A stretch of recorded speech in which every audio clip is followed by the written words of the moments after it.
Hi friends, ఈరోజు నేను గుంత పొంగనాలు టమాటా వేసి వెరైటీగా ఎలా చేయాలో చూపిస్తాను. అందుకు కావాల్సిన పదార్థాలు టమాటాలు, శనగపప్పు, నానబెట్టి ఉంచుకున్న శనగపప్పు, ఉల్లిపాయలు, ఉప్పు, కొత్తిమీర, కరివేపాకు, పసుపు, జీలకర్ర, అల్లం వెల్లుల్లి పేస్ట్, దోసపిండి. ఇప్పుడు మనం వీటినన్నింటినీ పోపులో పెట్టుకుందామండి. పోపు వేసుకొని మనం ఈ పిండిలో కలిపేసుకుందాము. ఇప్పుడు మనం స్టవ్ వెలిగించి బాండి పెట్టేసుకున్నామండి స్టవ్ మీద. ఇప్పుడు మనం కొంచెం ఆయిల్ వేసి ఇప్పుడు మనం చూపించిన ఐటమ్స్ అన్ని మనం పోపులో పెట్టేసుకుందాం. ఇంతకుముందు కూడా మీకు ఒకసారి గుంత పొంగనాలు చూపించానండి. అప్పుడు అన్ని పచ్చివే వేసాను, ఉల్లిగడ్డ అవన్నీ పచ్చి వేసి చూపించాను కదా. ఇప్పుడు మనం ఇది పోపు పెట్టుకొని చేసుకుంటే కూడా చాలా బాగుంటుంది. పెడుతున్నానండి. ఇప్పుడు మనకు ఆయిల్ కొంచెం వేడెక్కనియండి. ఇప్పుడు మనకు ఆయిల్ హీట్ ఎక్కిందండి. దాంట్లో జీలకర్ర,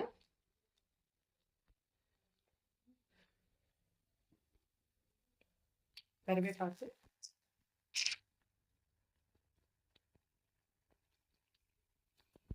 ఉల్లిపాయలు కొంచెం వేసుకున్నాము. ఇప్పుడు మనకు కొంచెం ఉల్లిగడ్డ వేగిందండి. ఇప్పుడు ఉల్లిగడ్డ వేగాక దీంట్లో అల్లం వెల్లుల్లి పేస్ట్ కొద్దిగా వేసుకున్నాము. అల్లం వెల్లుల్లి పేస్ట్ కొంచెం వేగాక అప్పుడు మనం టమాటో వేసుకున్నాం. దీంట్లో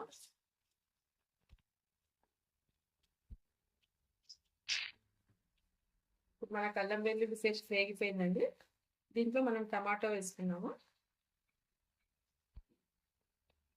కొంచెం పసుపు ఇది మీ ఇష్టం అండి. పసుపు ఎల్లో కలర్లో రావాలనుకుంటే కొద్ది పసుపు వేసుకోవచ్చు, లేదంటే పసుపు వేసుకోకుండా సరే ఏం కాదు. దీంట్లో కొంచెం సాల్ట్ కూడా మనం ఆల్రెడీ దోశలో వేసుకుంటే చూసి వేసుకోండి, కొద్ది తక్కువనే పడుతుంది. టమాటా వేసాం కాబట్టి కొంచెం వేస్తున్నాను. టమాటో కొంచెం వేగనిద్దాము. ఎక్కువ వేగాల్సిన అవసరం ఏముండదండి. టమాటో కూడా కొద్దిగా వేస్తే చాలు.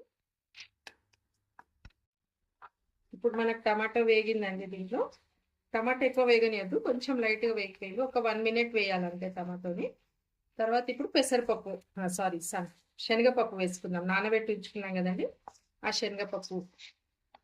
టమాటో మనకు ఒక్క చిన్న సైజు సరిపోతుంది. శనగపప్పు, కరివేపాకు, ఉల్లిగడ్డ అనేది మనం కొంచెం ఎక్కువ క్వాంటిటీ కూడా వేసుకోవచ్చు, బాగానే ఉంటుంది. టమాటో అనేది మాత్రం చిన్న సైజు టమాటో ఒకటి. ఒక 2 మినిట్స్ మనం ఈ శనగపప్పును కూడా వేగనిచ్చేసి కొత్తిమీర వేసేసుకుందాం. మనకు శనగపప్పు కూడా వేగిపోయిందండి. ఇప్పుడు మనం దీంట్లో కొత్తిమీర వేసుకుందాము. ఇలా చేయండి. ఇంతకుముందు కూడా నేను మీకు ఒకసారి గుంత పొంగనాలు చూపించాను. దాని మీద ఇది ఇంకా టేస్ట్ చాలా బాగుంటుంది. మీకు కొంచెం ఓపిక ఉంటే ఇలా కూడా చేసుకోండి.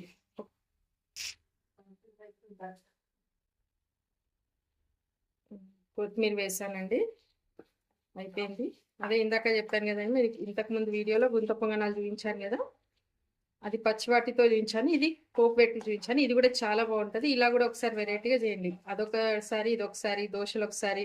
ఒక్కసారి దోశ పిండి నానేసుకుంటే మనం 3 రోజులు 3 వెరైటీలు చేసుకోవచ్చు.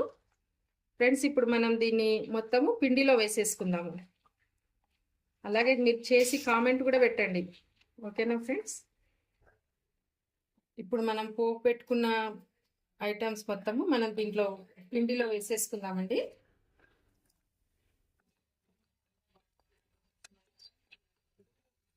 సింపుల్ ఫ్రెండ్, చాలా సింపుల్, కానీ టేస్ట్ మాత్రం చాలా బాగుంటుంది. చట్నీతో తినొచ్చు, ఒకవేళ మీకు చట్నీ లేకపోయినా ఉట్టిగానే తినేసేయచ్చు. పిల్లలకు స్నాక్స్ కూడా చాలా బాగుంటుంది. ఇప్పుడు మనం వీటిని పొంగనాలు వేసేసుకుందాం. ఇప్పుడు ఫ్రెండ్స్ మనం దీన్ని మొత్తం కలిపేసుకున్నాము.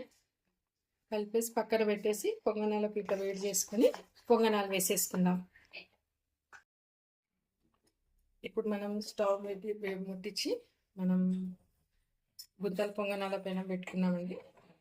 ఇప్పుడు దీంట్లో కొంచెం ఆయిల్ వేసుకుందాం. ఫస్ట్ పొంగనాల పీట వేడెక్కిన తర్వాత అన్నిట్లో కొద్దిగా ఆయిల్ వేసుకుందాము. నాన్ స్టిక్ ప్యాన్ అయితే మీరు ఆయిల్ వేసుకోకుండా వస్తుంది, కాకపోతే ఆయిల్ వేసుకుంటేనే టేస్ట్ బాగుంటుంది. ఆయిల్ ఎక్కువ తినొద్దు అనుకున్నా ఎప్పుడో ఒకసారి తింటాం కాబట్టి వేస్ట్ చేసుకోండి, టేస్ట్ చాలా బాగుంటుంది. ఇప్పుడు మనకు ఆయిల్ హీట్ ఎక్కిందండి. ఆయిల్ హీట్ ఎక్కినాక వేయండి. ఆయిల్ హీట్ ఎక్కక ముందు వేయొద్దు. మనం స్టవ్ కొంచెం చిన్నగా పెట్టేసుకొని అన్నిట్లో వేసేసుకుందాం.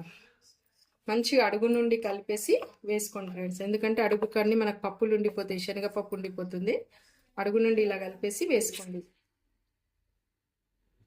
చాలా టేస్ట్గా ఉంటుంది. పిల్లలు కూడా కలర్ చూసి మంచిగా తినాలని ఇష్టపడతారు.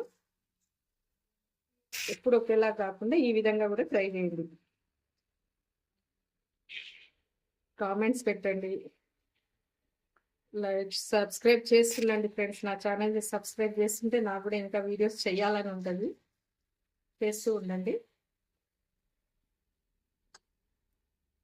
ఇప్పటి వరకు నాకు అన్ని గుడ్ కామెంట్సే వచ్చినాయి. చాలా థ్యాంక్స్ అండి అందరికీ.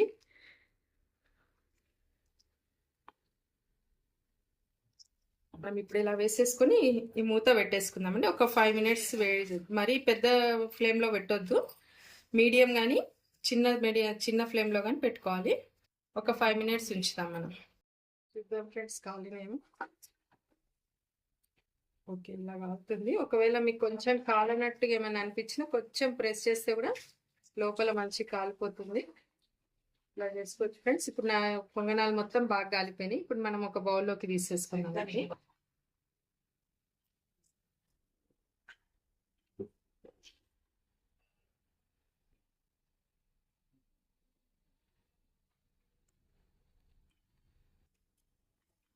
ఓకే ఫ్రెండ్స్, ఇప్పుడు అయిపోయింది. మళ్ళీ చూడండి ఫ్రెండ్స్, రెడీ అయిపోయింది మనకి ఇవి పొంగనాలు. ఇవి మనం ఫ్రెండ్స్ ఇప్పుడు మనకి రెడీ అయిపోయినాయి గుంత పొంగనాలు వెరైటీగా. ఇప్పుడు మీరు దీని చట్నీతో కానీ తినొచ్చు, లేదా ఊరికే తిన్నా కూడా బాగుంటుంది. ఈవినింగ్ స్నాక్స్కి కూడా చాలా బాగుంటుంది. ఒకసారి ట్రై చేసి చూడండి ఫ్రెండ్స్. ఛానల్ని సబ్స్క్రైబ్ చేయండి, లైక్ చేయండి, షేర్ చేయండి ఫ్రెండ్స్. Thank you.